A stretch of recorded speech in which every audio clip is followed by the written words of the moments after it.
Guys வணக்கம். கோயிலுக்குள்ளே இருந்து தான் பேசுகிறேன். இங்கே ஒரு பிள்ளையார் கோயில் வச்சுருக்காங்க, சிலை வச்சுருக்காங்க. அது என்னான்னு எனக்கு கொஞ்சம் விவரமாக தெரியல. அர்ச்சகரை கேட்டால் தான் தெரியும். ஆனால் பிள்ளையார் தான் அது என்ன பேர் உள்ள பிள்ளையார்னு தெரியல.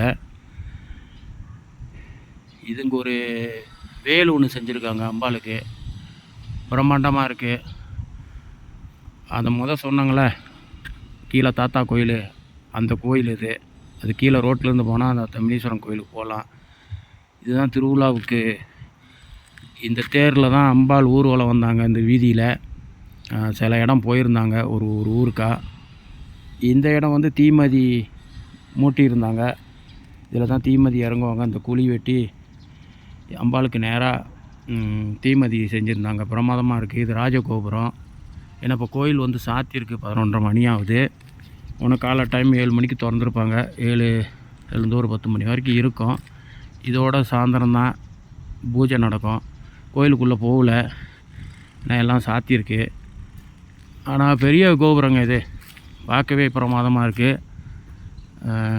ஏன்னா அங்கே அடிக்கடி மழை பெய்யறனால, குளிர் பிரசனால இது கலர் கொஞ்சம் ஓடிடும். இது ஏன்னா மஞ்சள் கலர் தான் அடிச்சிருந்தாங்க, ஒரு மாதிரி குரோம் கலரு.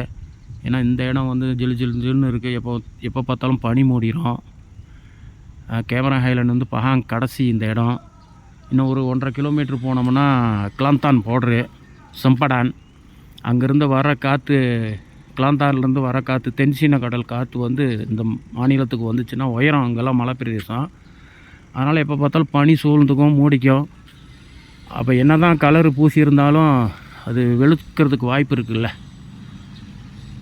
ஓகே காய்ஸ், ரொம்ப நன்றி. மறுபடியும் அடுத்த வீடியோவில் சொல்கிறேன். நீங்களும் வந்தீங்கன்னா பார்த்துட்டு போங்க. இந்த கோயில் ரொம்ப பிரம்மாண்டமாக கட்டியிருக்காங்க. உங்களும் மாரியாத்தா தான். எந்த ரூபத்தில் வேணாலும் நீங்கள் கும்பிட்டுக்கலாம், ஒன்றும் பிரச்சனை இல்லை. ஓகே காய்ஸ், ரொம்ப நன்றி.